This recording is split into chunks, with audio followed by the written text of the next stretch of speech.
ಎಲ್ಲಾ ಕನ್ನಡದ ಮನಸ್ಸುಗಳಿಗೆ ನಮಸ್ಕಾರ. ಸಾಮಾಜಿಕ ಜಾಲತಾಣದಲ್ಲಿ ಸ್ಟಾರ್ ನಟರ ಅಭಿಮಾನಿಗಳ ಹೆಸರಲ್ಲಿ ಮತ್ತೊಬ್ಬರು ಹಾಕೋ ಕಮೆಂಟ್ ಅಂದ್ರೆ ಕೆಟ್ಟ ಕೊಳುಕು ಕಮೆಂಟ್ಗಳು ನಿಜಕ್ಕೂ ಅಸಹ್ಯ. ಇದೀಗ ಸುದೀಪ್ ಅವರ ಮಗಳು ಸಾನ್ವಿ ಕೂಡ ಇಂಥ ವಿಕೃತಿಗಳ ದಾಳಿಗೆ ಸಿಲುಕಿದ್ದಾರೆ. ಸಾನ್ವಿಯವರ ದೇಹದ ಮೇಲೆ ಅಸಭ್ಯವಾಗಿ ಮಾತಾಡೋ ಜನಗಳಿಗೆ ಸಾನ್ವಿ ಕೂಡ ಸರಿಯಾಗಿ ರಿಯಾಕ್ಟ್ ಮಾಡಿದ್ದಾರೆ.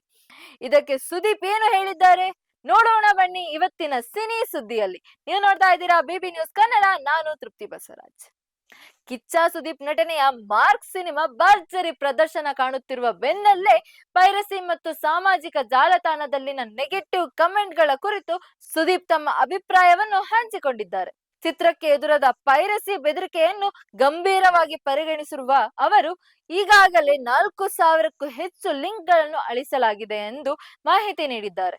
ಇದರ ಜೊತೆಗೆ ಸಿನಿಮಾದ ವಿಚಾರವಾಗಿ ನಡೆಯುತ್ತಿರುವ ಚರ್ಚೆಗಳ ನಡುವೆ ಸುದೀಪ್ ಅವರ ಪುತ್ರಿ ಸಾನ್ವಿ ಸುದೀಪ್ ಅವರ ಮೇಲೆ ನಡೆದ ಟ್ರೋಲ್ ಮತ್ತು ಕೆಟ್ಟ ಕಮೆಂಟ್ಗಳ ವಿಚಾರ ಈಗ ಮುನ್ನೆಲೆಗೆ ಬಂದಿದೆ. ಟ್ರೋಲಿಗರಿಗೆ ಖಡಕ್ ಉತ್ತರ ನೀಡಿದ ಸಾನ್ವಿ, ನನ್ನ ದೇಹ ಇನ್ಯಾವುದು ಚರ್ಚೆಗೆ ವಸ್ತು ಅಲ್ಲ ಎಂದು ಇನ್ಸ್ಟಾಗ್ರಾಂನಲ್ಲಿ ಪೋಸ್ಟ್ ಹಂಚಿಕೊಂಡಿದ್ದಾರೆ. ಮಗಳ ಈ ಧೈರ್ಯದ ನಡೆಯನ್ನು ಸುದೀಪ್ ಸಮರ್ಥಿಸಿಕೊಂಡಿದ್ದಾರೆ. ಯಾವುದೇ ಹೆಣ್ಣು ಮಕ್ಕಳಾದರೂ ಇಂತಹ ಸಂದರ್ಭದಲ್ಲಿ ಪ್ರತಿಕ್ರಿಯಿಸುತ್ತಾರೆ. ನನ್ನ ಮಗಳು ಮಾಡಿದ್ದು ಸರಿಯಾಗಿದೆ ಎಂದು ಅವರು ಹೆಮ್ಮೆಯಿಂದ ಹೇಳಿದ್ದಾರೆ. ಇನ್ನು ಟ್ರೋಲ್ಗಳು ಮತ್ತು ನಕಾರಾತ್ಮಕ ವಿಮರ್ಶೆಗಳ ಬಗ್ಗೆ ಮಾತನಾಡಿದ ಸುದೀಪ್, ನಕಾರಾತ್ಮಕ ಪೋಸ್ಟ್ ಮಾಡುವವರು ತಮ್ಮ ಹತಾಶೆಯನ್ನು ಪ್ರದರ್ಶಿಸುತ್ತಿದ್ದಾರೆಯೇ ಬೇರೆ ಏನಲ್ಲ. ಅಂತಹವರ ಬಗ್ಗೆ ಯೋಚಿಸಿ ನಾವು ಸಮಯ ವ್ಯರ್ಥ ಮಾಡಬಾರದು ಮತ್ತು ನೆಮ್ಮದಿ ಕಳೆದುಕೊಳ್ಳಬಾರದು ಎಂದಿದ್ದಾರೆ.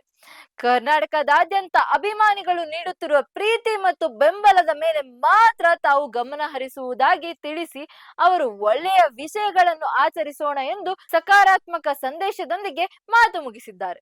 ಸುದೀಪ್ ಅವರ ಮಗಳು ಸಾನ್ವಿಗೆ ಬಂದ ಹಾಗೆ ದರ್ಶನ್ ಅವರ ಪತ್ನಿ ವಿಜಯಲಕ್ಷ್ಮಿ ಅವರಿಗೂ ಕೆಟ್ಟ ಕಮೆಂಟ್ಗಳು ಬಂದಿದ್ದವು. ಅವರು ಪೊಲೀಸ್ ಕಂಪ್ಲೇಂಟ್ ಕೂಡ ಕೊಟ್ಟಿದ್ದಾರೆ. ಇದೀಗ ಸಾನ್ವಿ ತಕ್ಷಣಕ್ಕೆ ತಾವೇ ಸಾಮಾಜಿಕ ಜಾಲತಾಣಗಳ ವಿಕೃತರನ್ನು ಎದುರಿಸುತ್ತಿದ್ದಾರೆ. ಅತಿಯಾದರೆ ಸಾನ್ವಿ ಕೂಡ ಪೊಲೀಸ್ ಮೊರೆ ಹೋಗೋದ್ರಲ್ಲಿ ಅನುಮಾನವೇ ಇಲ್ಲ. ಇದಾಗಿತ್ತು ಈ ದಿನದ ಸಿನಿ ಸುದ್ದಿ. ನೈಜ ಹಾಗೂ ತಾಜಾ ಸುದ್ದಿ, ಪ್ರಾಮಾಣಿಕ ವರದಿ, ವಿಷ್ಟೂರ ವಿಶ್ಲೇಷಣೆಗಳಿಗಾಗಿ ಸದಾ ಗಮನಿಸಿ ಬಿಬಿ ನ್ಯೂಸ್ ಕನ್ನಡ. ಇದು ಕನ್ನಡಿಗರ ಪ್ರತಿಧ್ವನಿ.